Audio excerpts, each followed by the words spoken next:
চাপিলা মাছের সাথে ভেন্ডি কেমন হবে বলেন তো? তো আজকে আমি চাপিলা মাছ দিয়ে ভেন্ডি রান্না করব। কে কে করেছেন চাপিলা মাছের সাথে ভেন্ডি আমাকে অবশ্যই সবাই জানাবেন। কে কে রান্না করে খেয়েছেন এভাবে।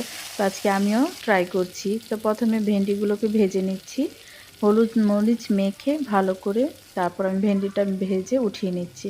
এখানে কিন্তু আমি একটা জিনিস অ্যাড করেছি, সেটা কিন্তু আমাকে সবাই কমেন্টে জানাবেন যে আমি এখানে কি অ্যাড করেছিলাম।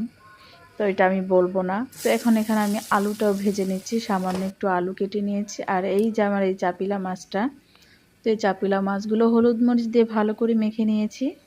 দেখেন চাপিলা মাছগুলো কিন্তু খুবই সুন্দর ছিল। তো এইভাবে করে আমি চাপিলা মাছটাও একে একে সব ভেজে নেব।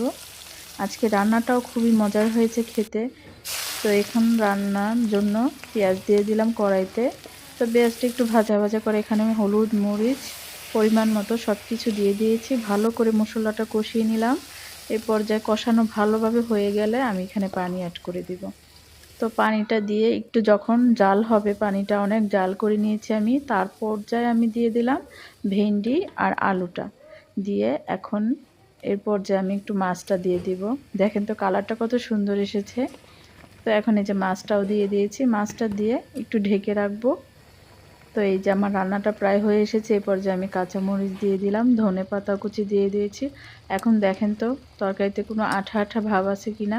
কোনো আঠা আঠা ভাবই নাই, একদম সুন্দর হয়েছে তরকারিটা। তো কেমন লাগলো অবশ্যই সবাই জানাবেন। আল্লাহ হাফেজ।